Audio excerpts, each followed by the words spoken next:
لہٰذا سرکار نے فرمایا کہ لا اخاف علیکم ان تشرکوا بعدی، میری امت کے میرے بعد مشرک ہونے کا کوئی خطرہ نہیں ہے، کوئی مشرک نہیں ہوگا میری امت میں، لیکن قیامت کے قریب ایک ایسا گروہ پیدا ہوگا جو میری ساری امت کو مشرک کہے گا۔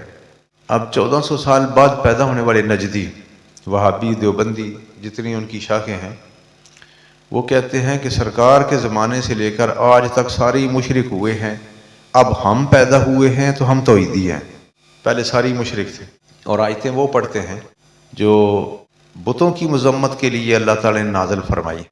اس میں یہ ہے کہ جب کہتے تھے نا سرکار اور مسلمان کہتے تھے بھی اللہ کی عبادت کرو، کسی اور کی عبادت جائز نہیں ہے، وہ کہتے تھے کہ لو جی تسی ساڈے پیو دادے دا مذہب چھڑاؤن واسطے آئے، ساڈے پیو دادے اسے مذہب سے لگے آئے۔ اب وہ آیتیں پڑھ کے یہ ہم پر بریلویوں سنیوں پر لگاتے ہیں۔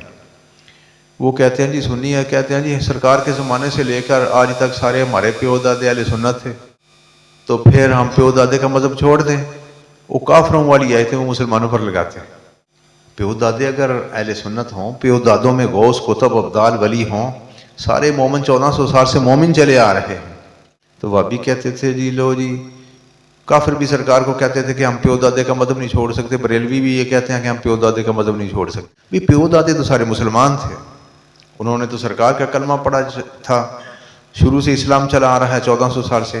اب جو تم پیدا ہوئے ہو، ہم تمہارے مذہب کو قبول نہیں کر سکتے، جو 1400 سال سے مذہب چلا آ رہا ہے اس پر عمل کریں گے۔ اور وہ اہل سنت و جماعت تھا۔ سرکار کے زمانے سے لے کر آج تک سارے مشرک ہی ہوئے ہیں، ان کے نزدیک سارے مشرک تھے۔ کیوں؟ کہ وہ اولیاء کی تعظیم کرتے تھے۔ کتنی عجیب بات ہے کہ توحید کے نام پر کتنا بڑا فراڈ دنیا میں چل رہا ہے، اور یہ صرف نجد اور دیوبند کی پیداوار ہے۔ ہم سے پہلے سارے مشرک تھے۔ کسی بھابی سے بات کر کے دیکھ لو، وہ آیتیں پڑھے گا جو کافروں کے بارے میں آئی ہیں کہ ہمارے پیو دادے کا دین نہ چھڑاؤ ہم سے۔ تو یہ تقریروں میں بھی کہتے ہیں کہ بریلوی بھی کہتے ہیں، تو کافر بھی کہتے تھے کہ ہم پیو دادے کا مذہب نہیں چھوڑ سکتے۔ بھی پیو دادے تو تھے کافر۔ تو سرکار کے زمانے سے لے کر 1400 سال سے یہ جو مذہب چلا آ رہا ہے وہ تو سارے ہی اہل سنت ہیں۔ داتا صاحب 1000 سال پہلے پیدا ہوئے ہیں داتا صاحب 1000 سال پہلے، تو انہوں نے اپنی کتاب کشف المعجوب میں لکھا ہے کہ سرکار کی امت ساری اہل سنت و جماعت ہے۔ غوث پاک 700-800 سال پہلے ہوئے ہیں۔ غوث پاک نے غنیۃ الطالبین میں لکھا کہ سرکار کی امت ساری اہل سنت و جماعت ہے، کوئی دوسرا فرقہ ہے ہی کوئی نہیں سوائے شیعوں کے۔ اور حضرت محدث دہلوی آج سے 500 سال پہلے ہوئے ہیں، انہوں نے بھی لکھا ہے کہ سرکار کی امت ساری اہل سنت و جماعت ہے۔ حضرت مجدد الفسانی رحمۃ اللہ نے لکھا کہ ہم سارے اہل سنت و جماعت ہیں۔